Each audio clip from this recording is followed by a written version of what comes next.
we're going to hopefully Darach Horan will be knocking on and to chat with us a little bit about Cork against Clare in a few moments.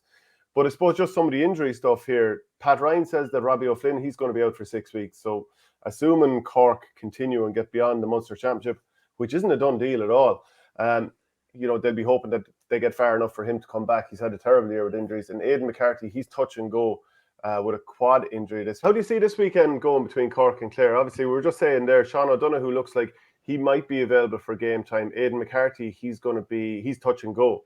So I don't know. What are your thoughts on this weekend? Yeah, like Ed McCarthy, I'd be hoping he will play, but if it is a soft tissue injury, it'd be hard to see how he would recover that quickly. But he'd be a big addition for Clare back in as a free taker as well. I think it's going to be a tough game for Clare.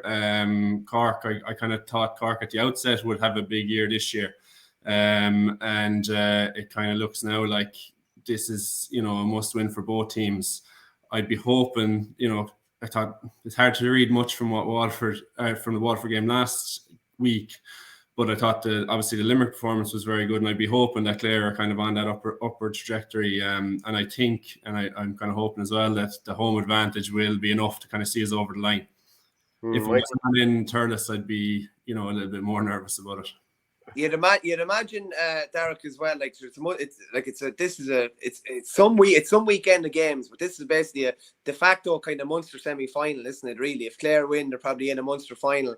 And I'd imagine the Waterford game wouldn't have taken that much out of them, not as much as the Limerick game, if you get me. Like say they blew a few cobwebs off maybe in that game. They should be prime. Like this is prime for a classic game, realistically. Yeah, I mean, like the Waterford game, it was a difficult one in terms of there wasn't really a natural flow to it, and you're probably hoping after the Limerick game you'd be able to build on that, but it was a totally different game altogether. So you'd nearly have to wipe that from the memory and just move on. But it's a huge game for Clare. I think I just looking at the way the results are likely to pan out, I think Clare probably have to win this to qualify. So in my opinion, it's kind of do or die for Clare, really. I just think that the way the results will fall will mean we'll probably have to win this one. Isn't it mad when you think about it? First tip to beat Limerick is what I'm hearing. We're going to knock out Limerick. You, Shane? Isn't it mad when you think about it, though? Clare, beat Limerick already, won last weekend. If they're beaten this weekend, they're probably gone. The 5 in a row chasing the Munster title hopefuls Limerick, going for 4 in a row. If they're beaten this weekend, they're probably gone as well. Like I don't know. Like this is as good a weekend of Munster hurling as you're going to have realistically. Yeah, it's brilliant. Like because even if you take it, there's only 5 teams in it. Waterford are gone, but there's still so much to be decided, and so much can happen. Like it's a testament. I think the structure is brilliant, that Munster Championship structure, and obviously the way they've structured now is brilliant, and it makes for a great weekend this weekend. I was chatting to your buddy Colin Ryan, obviously part of the All-Ireland winning team 10 years ago along with yourself. He was saying the big thing that he's worried about this weekend is the pace in that Cork forward line. Like you've loads of pace in your attack as well, but like just to go through some of the names there that you might be worried about: Darragh Fitzgibbon, Shane Barrett, Seamus Harnedy, maybe Shane Kingston will be in there. Conor Lahan can come in. There is a lot of pace. Yeah, there's a lot of pace. I think there's actually a lot of pace in the Clare backs, I would say as well. Adam Hogan's lively, Dave McInerney, Jim Ryan, Rory Hayes, they're all lively as well. So I'm not overly worried about that side of it. I think Clare will need to keep compact, and I suppose against Tipperary, probably we didn't keep it compact enough in Ennis. We left a lot of space for their forwards to operate in, and be hoping maybe that the midfield and half forwards, particularly to start the game, that they would work back the field that bit more and limit Cork's options. Like I thought the Cork tip game, Cork opened up tip very early and often in the first 10-15 minutes, and they didn't really capitalise on it. But you can't allow Cork those chances again in Ennis, because if they do capitalise, and you're in a bad way then. Do you think those Mikey? Do you think those Cork backs can keep down the likes of David Fitzgerald? I know Ryan Taylor might be midfield, but his pace coming through. Tony Kelly, obviously, Shane O'Donnell, who's been unbelievable, Mark Rogers, and obviously Aidan McCarthy if he's fit. Yeah, well, like Tip caused them quite a bit of trouble the last day as well. Put up a massive score on them, and it was the goals probably that kept Cork in it. Realistically, I think Clare have a lovely kind of balanced forward line in the way of they have a couple of big bruisers in the likes of Duggan, and even if Fitzgerald goes being forward as well, they have the Silk and Tony Kelly. They're a different type of player completely in Aidan McCarthy. Ian Galvin is a different type of player as well. Obviously Shane O'Donnell can do different things out in the half forward line that we hadn't seen up until last year. There's a fair balance in that Clare forward line. Like to me, this is every appearance of probably a really, really high scoring affair, like something like 226, 225, that type of thing, probably on both sides. I think both attacks will fancy their chances of going to town to some extent, and it's going to be which of the defenses can stand up and can hold out. Clare obviously very disappointed with the mistakes they made in Ennis the last day. They kind of wrote those wrongs against Limerick, and again the last day, no goal conceded the last day. This is teed up to be a belter of a game. Very difficult game to call as well. And as Darach says, there's so much on the line. Everything is hanging in the balance realistically. Get off the fence now, Michael, and call it. Well, to be fair now, Darach, I called. Shano said that to me a couple of weeks ago when I called the Kilkenny and Galway would be a draw, and again when I called Tip and Cork to be a draw. So sometimes it's okay to be on the fence. Yeah, calling it a draw. So I think there'll be a draw on Munster this weekend. Yeah. I'm just not 100% sure which one. A draw would do us. A draw would do us, I'd say, would it? Yeah, you'd be on 5. You'd be in decent shape on 5, I'd say. Yeah, it's mad, boys. There's never been anything like the permutations involved here.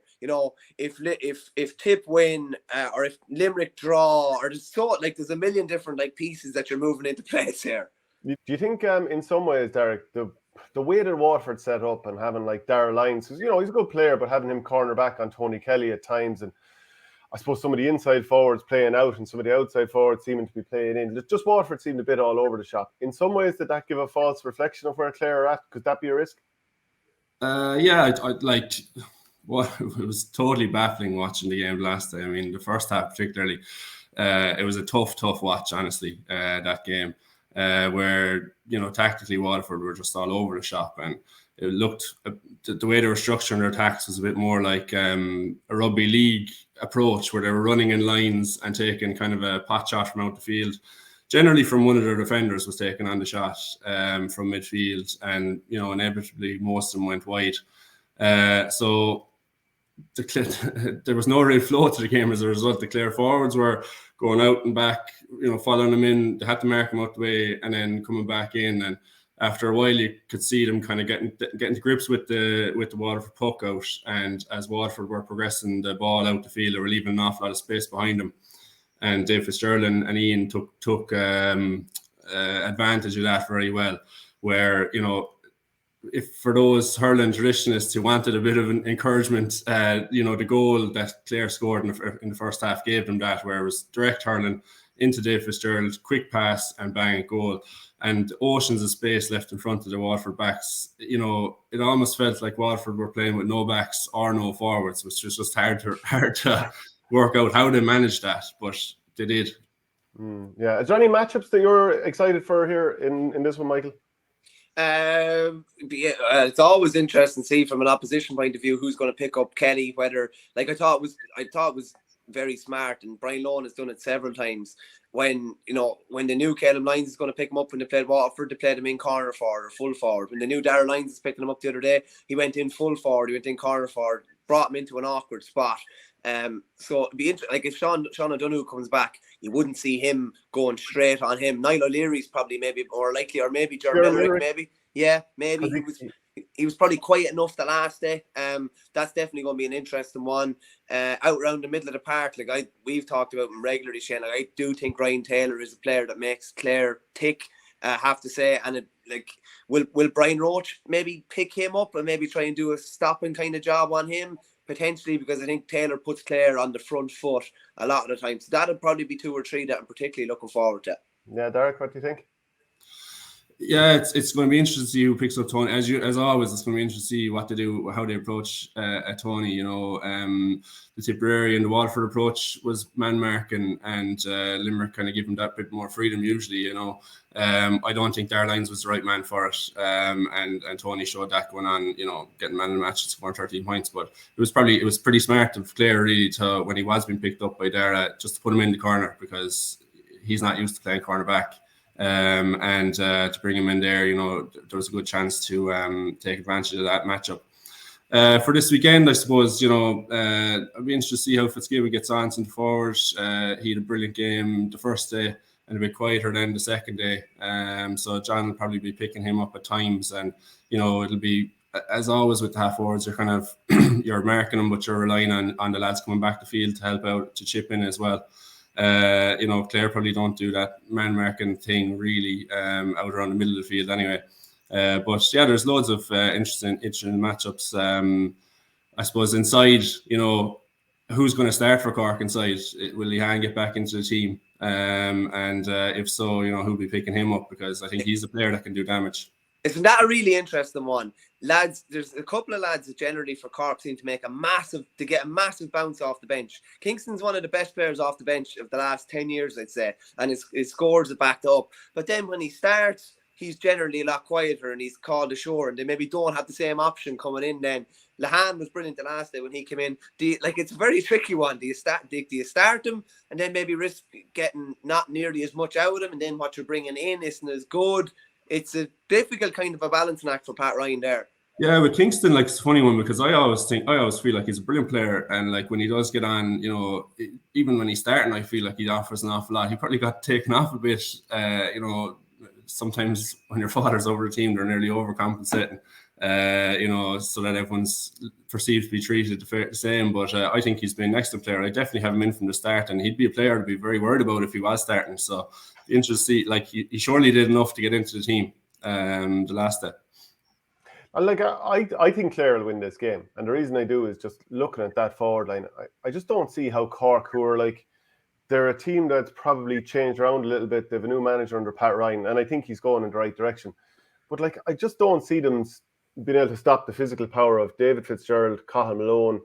Obviously, Tony Kelly isn't a powerhouse per se, but obviously he's a brilliant direct runner. And then Shane O'Donnell's become such a good ball winner. Mark Rogers is a handful. Peter Duggan, obviously a big target man as well. So that's why I'd be looking at Clare thinking pretty solid backline, and they've just got so many powerful runners there. Yeah, I like that now. And with the home advantage, I'm pretty, I am confident that we're going to get to win this again. I don't think it's going to be easy, but I do think we should. And even that, adding Shanahan in off the bench, our feast that goes to start him, maybe he has done enough to start, but he's someone who will really trouble him as well. That physical power, I think, probably on that, we have the more physical side, at the moment. And I think Cork are probably improving in that area, but it's probably an area where we've had an upper hand on them in recent years.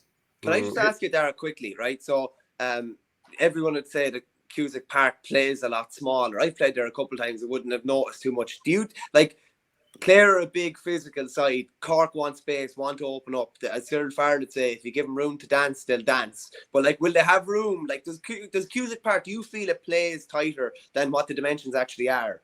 Not at all. It kind of amazes me that commentary is put out there. I always loved playing up there. I feel like there's plenty of space for forwards.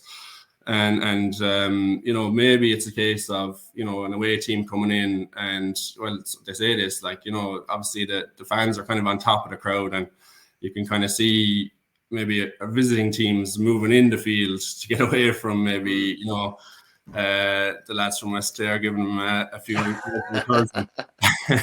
But so maybe for that reason it plays that bit tighter. But I never ever found that. I really enjoyed playing at Cusack Park, and I think the dimensions of it are big, compared to any grounds around the place. So it just, that could be the only explanation I can think of. Do you always think of the All Ireland final in 2013 anytime Clare are coming up against Cork? I suppose we went after that 13 final. We went a good few years where we couldn't get near them. So it was kind of like I think they beat us a good few times in a row, in league and championship, and we were kind of thinking, well, I suppose at least we won the most important one. But now at least again we're back competing very well with them and have had the upper hand in the last few years. But yeah, I mean, it'll always probably bring up memories of those two great games, the drawn final and the final after. So yeah, it's a nice one to be reminded of, I suppose. Yeah, thanks. Yeah, Can I